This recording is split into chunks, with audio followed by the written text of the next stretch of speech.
পেছনে হচ্ছে এভারকেয়ার হাসপাতাল।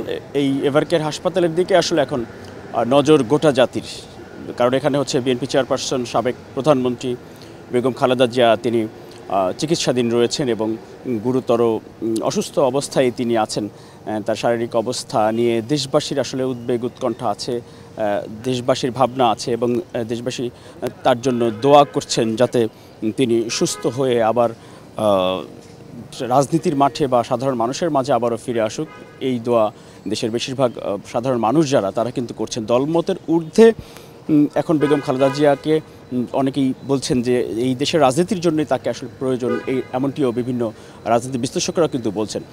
ওনার শারীরিক অবস্থা জানি যে আমরা দীর্ঘদিন ধরে উনি অসুস্থ, বার্ধক্যজনিত কারণে, এছাড়াও দীর্ঘদিন কারাবাসের কারণেও ওনার শারীরিক জটিলতাগুলো আরও বেশি বেড়েছে। সেই বাস্তবতায় 23 নভেম্বর ওনাকে এই এভারকেয়ার হাসপাতালে গুরুতর অসুস্থ অবস্থায় এখানে এনে ভর্তি করা হয়। এরপর থেকে কিন্তু এখানে আছেন।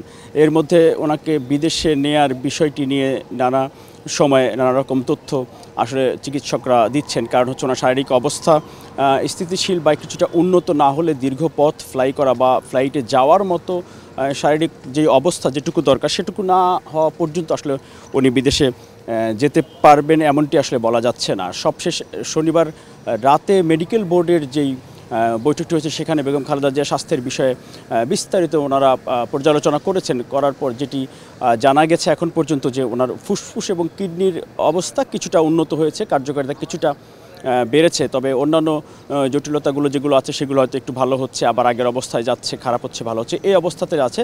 তার মানে উনি যেই জটিলভাবে বা গুরুতর যে অসুস্থ সেটি কিন্তু বলাই চলে। অর্থাৎ এখন পর্যন্ত এই রবিবার সকাল পর্যন্ত ওনাকে বিদেশে নেয়ার জন্য ওনার শারীরিক যেই অবস্থা দরকার সেটি কিন্তু তৈরি হয়নি। কিন্তু আরেকটি বিষয় হচ্ছে যে চিকিৎসকদের পক্ষ থেকে, বেগম খালেদা জিয়ার পরিবারের এবং দলের পক্ষ থেকেও যে বিষয়টি বলা হচ্ছে যে বেগম খালেদা জিয়ার অসুস্থতা এবং ওনার বড় ছেলে তারেক রহমানের দেশে আসা নিয়ে নানা মাধ্যমে, বিশেষ করে সামাজিক যোগাযোগ মাধ্যম এবং গণমাধ্যমেও বিভিন্ন সময় মন গড়া কিছু খবর বা কিছু আজগুবি খবর প্রচার করা হচ্ছে, তথ্য প্রচার করা হচ্ছে, যেগুলো আসলে ভিত্তিহীন।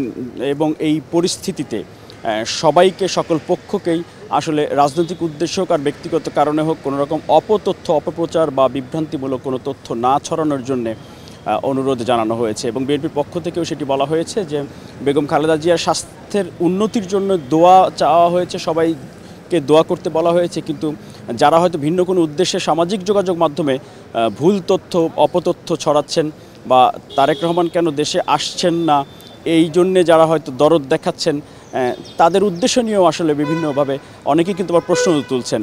এই জন্যে অনুরোধ যেটি জানানো হয়েছে যে দলের পক্ষ থেকে যে বেগম খালেদা জিয়ার অসুস্থতা নিয়ে যেন কেউ বিভ্রান্তিকর কোনো তথ্য না ছড়ান, সবাই তার জন্য সুস্থতার জন্য দোয়া করেন যেন উনি দ্রুত সুস্থ হয়ে ওঠেন। উনি আসলে রাজনীতিতে এই দেশের বাস্তবতায় পরিবর্তিত পরিস্থিতিতে বেগম খালেদা জিয়ার মতো একজন অভিজ্ঞ এবং প্রবীণ রাজনীতিক, সাবেক 3 বারের প্রধানমন্ত্রী এবং ওনার রাজনৈতিক যে দর্শন, গণতন্ত্রের জন্য দীর্ঘদিন আন্দোলন সংগ্রাম তিনি করেছেন।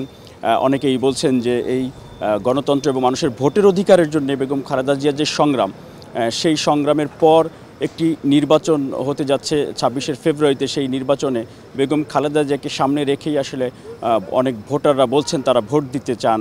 বেগম খালেদা জিয়াকে আগামী নির্বাচনে, যেহেতু তিনি গণতন্ত্রের জন্য সংগ্রাম করেছেন, ওনাকে সাথে রেখেই ভোট দিতে চান। এই জন্য দলমতের ঊর্ধ্বে সবার প্রতি সহযোগিতা এবং দোয়া কামনা করছেন বিএনপির পক্ষ থেকে এবং ওনার পরিবারের পক্ষ থেকেও। এবং বেগম খালেদা জিয়ার পুত্রবধূ অর্থাৎ বিএনপির ভারপ্রাপ্ত চেয়ারম্যান তারেক রহমানের সহধর্মী ডাক্তার জুবাইদা রহমান এবং আরাফাত রহমান কোকো সহধর্মিনী শর্মির রহমান, ওনারা কিন্তু নিয়মিত এবং এখানে হাসপাতাল, বাসা, এখানে নিয়মিত খোঁজখবর রাখছেন এবং শাশুড়ির চিকিৎসার সার্বিক খোঁজখবর, তদারকি তারা কিন্তু নিজেরা দায়িত্ব নিয়েই করছেন।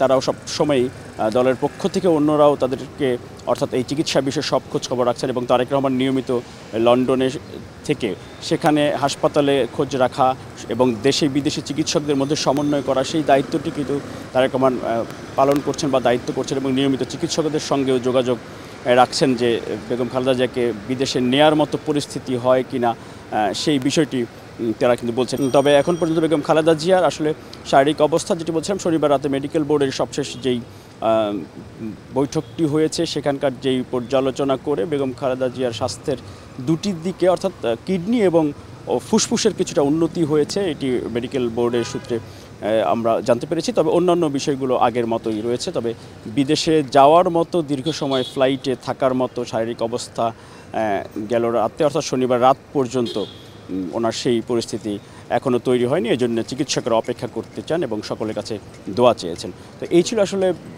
এভারকেয়ার হাসপাতালের সামনে থেকে বিএনপি চেয়ারপারসন বেগম খালেদা জিয়ার স্বাস্থ্যের সবশেষ অবস্থা।